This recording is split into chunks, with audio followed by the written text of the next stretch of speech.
The thinking behind the Panavia Tornado dates back to the early 1960s. Since the late 50s, the British Royal Air Force had provided the bulk of NATO's European deterrent bomber force in the shape of the three V-bomber types. But these aircraft had been built as high-altitude bombers.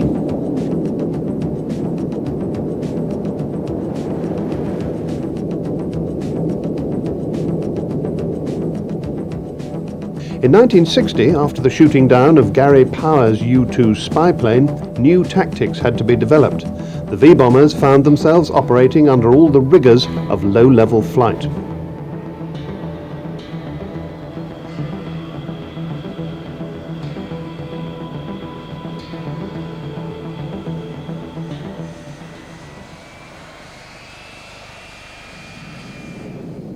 One by one, they began to suffer from structural fatigue brought on by the stresses of low flying.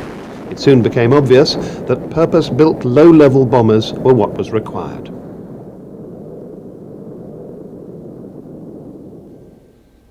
Two major Europe-wide decisions now had a profound effect on future military strategy. First, it was obvious that the European nations alone could never sustain a major war against the Soviet bloc. So most of Western Europe resorted to collective security, relying heavily on the American military presence. Second, most European countries decided not to increase their defence budgets. Britain, however, chose to go it alone.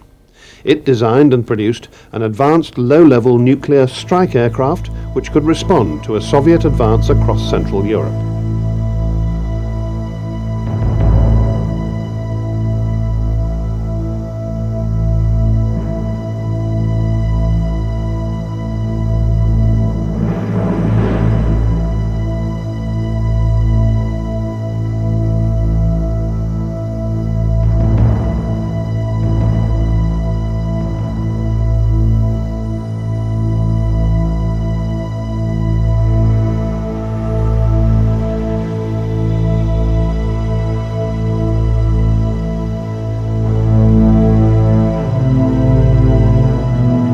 This aircraft, the TSR-2, would perhaps have been the most advanced bomber in the world, had it not been for a combination of aircraft industry bickering and spiralling costs. TSR-2 was a bold design created by the best brains in British aviation. Vickers Aviation, English Electric and the Bristol Aeroplane Company had merged to form the British Aircraft Corporation.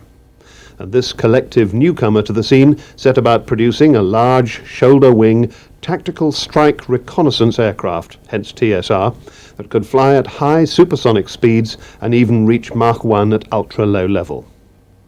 In 1963, 30 TSR-2s were ordered at the unbelievably high cost for the time of £690 million.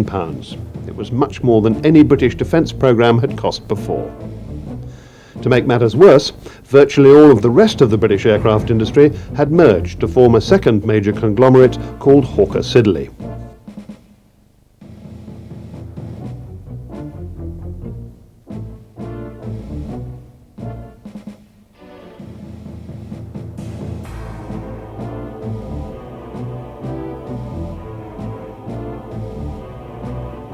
In 1965, in a gritty atmosphere of inter-company squabbling and rocketing costs, the new British Labour government cancelled the whole project.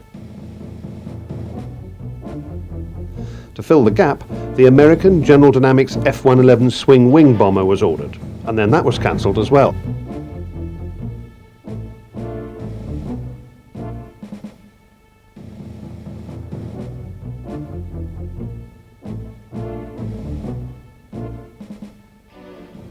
Finally, the RAF was given two aircraft as stopgap replacements, the American McDonnell Douglas F-4 Phantom fighter bomber and the British Blackburn Buccaneer. That had been purpose-built for the Royal Navy as a low-level strike bomber.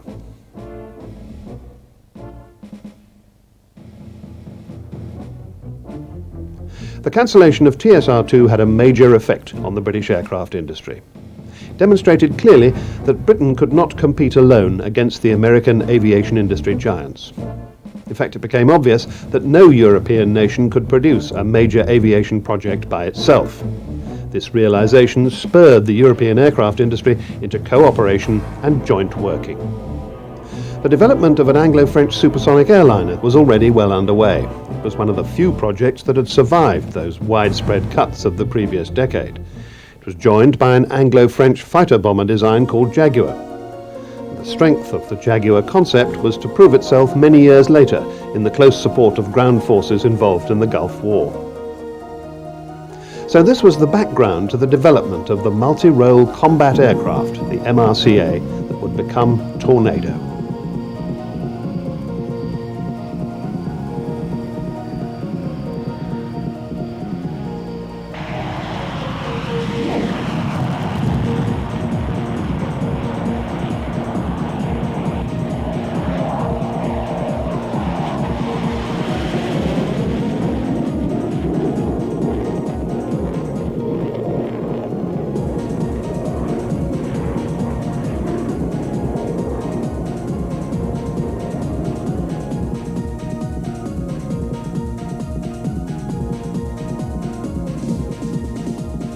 The early thinking that eventually led to the MRCA was actually about a replacement for the Lockheed F-104 Starfighter. Britain was not involved at this stage because the Royal Air Force had never been equipped with F-104s. But these thought processes took an unexpected turn when the emphasis moved towards a requirement for bombing and reconnaissance. Now Britain began to take an interest. From the outset, the cost was supremely important. Two important design considerations meant that the aircraft would only need to be about half the weight and size of the TSR-2, so it would be substantially cheaper. The two differences were that the wings would have variable sweepback and the weapons would be carried externally. By the time the final requirements for the aircraft were drawn up, many of the original prospective partners had pulled out. The result was a tri-national concern called Panavia Aircraft. It was run by Britain, Germany and Italy. The main contractors were the British Aircraft Corporation, BAC, Messerschmitt Bölkow Blohm of Germany, MBB, and Air Italia. On the 14th of August 1974, the first of 9 MRCA prototypes flew in Germany. The first aircraft was then used to assess general handling and performance, and later prototypes went on to test all of the facets of an advanced modern strike aircraft. By the time Tornado GR-1s entered service with the RAF in 1982, the aircraft had developed into the most advanced interdictor strike aircraft in production in Europe. It was truly multi-role. Tornado was intended to cover virtually anything that was asked of it, with the sole exception of dedicated air combat. It was expected to take on counter-air operations against airfields, interdiction over the battlefield, close air support, reconnaissance, and even maritime attack, and to do all of those things in all weathers. To fulfill all of those roles, Tornado has to remain undetected by flying at high speed and low level. It protects itself with a selection of self-defense aids, and it's capable of delivering a wide range of weapons. The speed comes from 2 Rolls-Royce RB199 turbofans. They give Tornado a maximum speed of Mach 2.2 in level flight above 36,000 feet, but they can also deliver supersonic speed at ultra-low level. To get under enemy radar, Tornado has automatic terrain-following radar. Low-level attack avionics allow it to press home attacks at night and in conditions that would ground many other combat aircraft.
As part of its defense capabilities, Tornado carries electronic countermeasure systems either in pods under the wings or internally.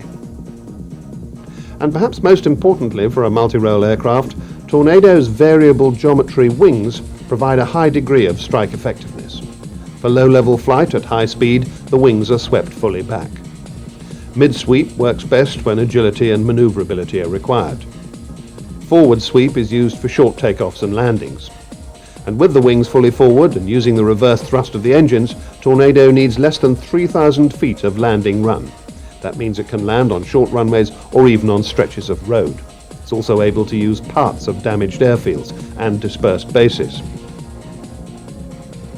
After a sortie, a Tornado can be turned around in about 40 minutes, even when targets are changed. They can actually change a complete engine within that time as well. Tornado has two cockpits. The pilot flying the aircraft and monitoring the systems sits at the front. The navigator is also the weapons systems operator, and he or she sits at the back. The navigator loads the mission data into the computer systems, and then, by operating the screens on either side of the radar, he or she has control over the mission route plan. During a mission, the navigator also controls all the air-to-ground weapons. Laser and radar ranging provide the accuracy that's needed for delivering weapons. That was amply demonstrated in 1984 when crews from 617 Squadron won the prestigious bombing and navigation competition that's run by the US Air Force. That kind of accuracy means that on operations, most attacks are successful in a single pass.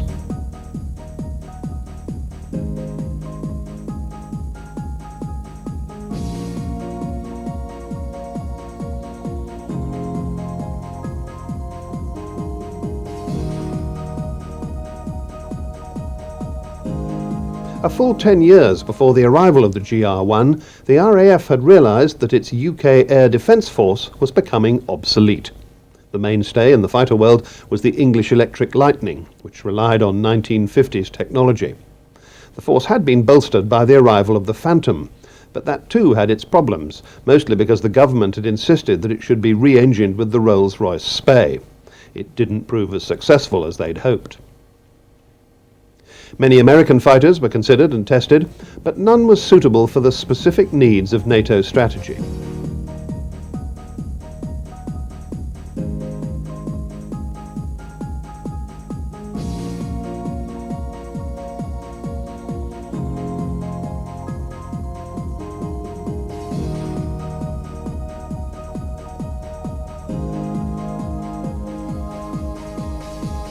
The requirement was for an aircraft that could carry medium-range air-to-air missiles. It should have a look-down, shoot-down radar system, and it should be capable of long-range combat air patrol. Tornado seemed to fit the bill, especially as it could be refueled in flight.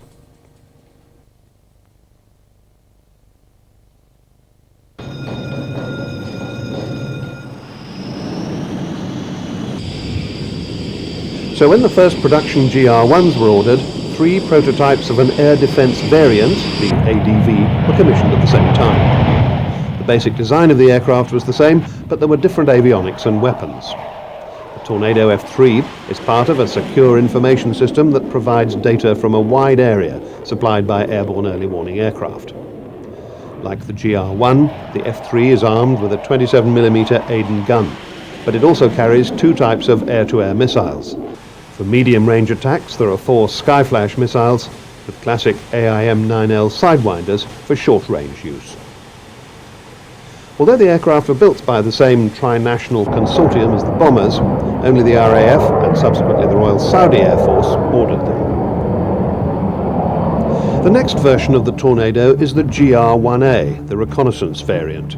Otherwise known as the ECR, for Electronic Combat and Reconnaissance, the GR-1A uses an emitter location system to detect and identify enemy radar. The ECR Tornadoes carry AGM-88 high-speed anti-radiation missiles, and more recently, the Advanced Long-Range Anti-Radiation Missiles, HARM and ALARM for short. Both of them are dedicated to destroying enemy radars. Tornado was originally developed to counter the threat from the Soviet Union. The battlefield would have been the great central plains of Europe, where it was expected that Soviet tanks would roll across the frontier into West Germany. They'd have been supported by Soviet aircraft, and it was the mounting airfields for those aircraft that would have been amongst the Tornado targets. But in 1989, everything changed. The breakup of the Soviet Union and the fall of communism led to profound changes in NATO's defense policy. Almost overnight, the main enemy was seeking peace, and the whole basis for the West's thinking had become redundant. The British government sought to take advantage of the so-called peace dividend by drastically reducing its defence expenditure. Reductions were proposed that would cut the size of the RAF to its lowest level for 50 years. The plan, called Options for Change, was presented to Parliament on the 25th of July 1990. 1 week later, Iraq invaded Kuwait. Saddam Hussein's Iraqi forces seemed poised to take over the Kingdom of Saudi Arabia and thus strangle the West's oil supplies. As the United Nations passed resolutions condemning the act of aggression, British and American air bases prepared to rush reinforcements to Saudi Arabia and deter further Iraqi incursions. The priority was to send fighters and airborne early warning aircraft. On the 11th of August 1990, RAF Tornado F-3 fighters landed at Dhahran in Saudi Arabia. They immediately began flying combat air patrols along the Kuwait border. At that point, the coalition forces were vastly outnumbered by the Iraqi Air Force. That was equipped with highly capable Soviet-built MiG-29s, MiG-25s, and French Mirage F-1s. Over a period of 4.5 months, coalition forces in the Gulf were built up on a massive scale. The American code name for this reinforcement was Operation Desert Shield. The RAF's contribution was called Operation Granby. Tornado was the backbone of the RAF in the Gulf. The 18 F-3 fighters were soon joined by a formidable force of 62 GR-1 bombers. The Middle East was a vastly different operating environment from the Northern European theatre where so many RAF aircrew had trained to fight. However, their training had emphasised flexibility. They were ready for the tasks ahead. One thing that was still important for the Tornado crews was low-level training. But now, in a complete change from their former German environment, their speed and their noise were unrestricted. They flew at high subsonic speeds, hugging the sand dunes to stay below that lethal enemy radar coverage. These Tornado infrared camera shots show how extreme the conditions could be. In December 1990, the United Nations passed a resolution to liberate Kuwait. When Iraq failed to comply with the UN's demands, Operation Desert Shield became Desert Storm. At 1:30 on the morning of the 17th of January 1991, Tomahawk cruise missiles were fired from US warships in the Persian Gulf. They were followed by wave after wave of coalition bombers hitting radar stations and communications. Any Iraqi aircraft that resisted was shot down if it wasn't already fleeing from the battle. The RAF Tornadoes had a special task in this vast scenario. They were to fly in at ultra-low level and destroy Iraq's airfields with the runway-busting JP-233 bombs. These bombs had been specially designed to deliver many small munitions. Some concrete-penetrating bombs would crater the runways, and then mines would hamper repair operations. But this type of attack required the aircraft to fly directly over the target. Despite the intense darkness, the heavy flak, and vicious attacks from surface-to-air missiles, most of the Tornado raids were successful. However, the scale of the anti-aircraft defences was such that 3 Tornadoes were shot down on 3 successive nights. Day 4 of the campaign brought a switch in tactics. Tornadoes went to medium-level attacks, flying at around 10,000 feet and using free-fall bombs against airfields and other targets. Playing a largely unsung combat support role, the RAF tanker force was essential to the British war effort. The tankers ensured that each combat aircraft went into action with a full fuel load, and crucially at precisely the time specified by their operational orders. Each heavily armed Tornado needed 2 refuelings on the way to its target and 1 on its way back. That meant that the tankers had to fly near or even in Iraqi airspace to wait for the returning Tornadoes. and having seen a number of aircraft go out and perhaps one less return, the tanker crews felt the loss of the Tornadoes just as keenly as the bomber crews themselves. One of the true success stories of the Gulf War was the use of precision-guided munitions, the so-called smart bombs. Back at home, viewers watching the air war on television were stunned by the accuracy with which these weapons could hit a target, apparently without any damage to the surrounding area. Some of the most enduring images of the war were those of laser-guided bombs going down ventilation shafts. RAF Tornadoes began to drop laser-guided bombs, LGBs for short, on the 2nd of February 1991, some 2 weeks into the campaign. LGBs detect the splash of laser light reflected off the target, that light coming originally from an airborne laser designator. Initially, the veteran Buccaneer provided this service for the Tornadoes. The Tornado-Buccaneer duo became deadly, hitting bridges and hardened air shelters and even Iraqi runways with unerring accuracy. 8 days later, the Tornado force became operational with its own airborne laser designator, the GEC Marconi Tiled Pod, Thermal Imaging Airborne Laser Designator, that stands for. Once air superiority had been established, the plan called for air attacks on tactical targets to soften up the battlefield prior to the land campaign. RAF Jaguars attacked the Iraqi army in Kuwait. As fighter bombers in the Second World War had harried German forces, so the Jaguars blew up ammunition dumps and fuel stores, missile sites and tanks. At 0400 on the 24th of February, the coalition ground troops moved in. The land campaign was swift, around 100 hours. The Iraqi army surrendered. Kuwait had been liberated. Even today, years after the end of the war, controversy still rages about the direct low-level attacks on airfields. The RAF lost 6 Tornadoes, 3 of them in these attacks. The runway-busting bombs had proved effective, but it still seemed a high price to pay for success. The need for increased flexibility was one of the key lessons of the Gulf War for the RAF, and it would not be long before the lessons were put to good use. In 1993, the United Nations ordered the policing of the skies over Bosnia-Herzegovina, an independent state recreated out of the breakup of Yugoslavia, which had descended into civil war. As part of Operation Deny Flight, Tornado F-3s were sent to fly over Bosnia from their base in southern Italy, thus denying the Serbian aggressors the ability to launch their aircraft against Bosnian targets. But this time, there was no clear political directive about prosecuting a war. Ceasefires came and went in frantic political efforts to end the conflict peacefully. It was all to no avail. By the summer of 1995, it was time for the UN to take direct action against the Serbs with Operation Deliberate Force. Serb gunnery positions and ammunition depots and communications installations were the targets for precision bombing. Once again, the laser-guided bombs showed their value in taking out key targets. More recently, the RAF and the Luftwaffe have received new versions of the Tornado. The GR-1B, a maritime attack aircraft, uses the German MBB Cormoran and the British Aerospace Sea Eagle anti-ship missiles. They're launched at standoff range and they then home onto the target with their built-in radar seekers.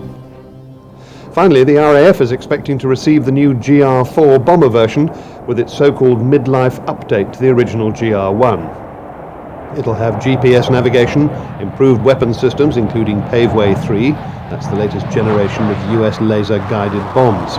There's also a new head-up display and a new under-nose forward-looking infrared system. The GR-4 will also be completely tiled capable, so it won't need other aircraft to provide laser designation.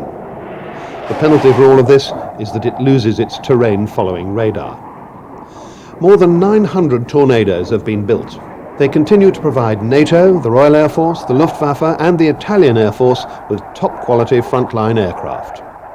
The recent changes will ensure that Tornado stays in service well into the 21st century as a proven combat aircraft in all of its many and varied roles.